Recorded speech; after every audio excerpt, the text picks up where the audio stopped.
হ্যাঁ, তোর দিদি ডান্স জানে তো। আচ্ছা আচ্ছা, ঠিক আছে, ডান্স পরে দেখছি। তোর দিদি ডান্স মানে জানো তো কি?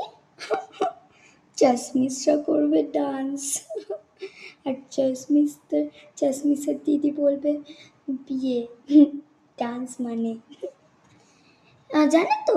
তাহলে বল তোর দিদিকে বলতে। হ্যাঁ, আমার বোনকে চাশমিশ বলার আগে আমার সাথে কথা বলো, ঠিক আছে? আর তোমরা ধনী কিন্তু তোমরা শিক্ষিত না, জানো তো।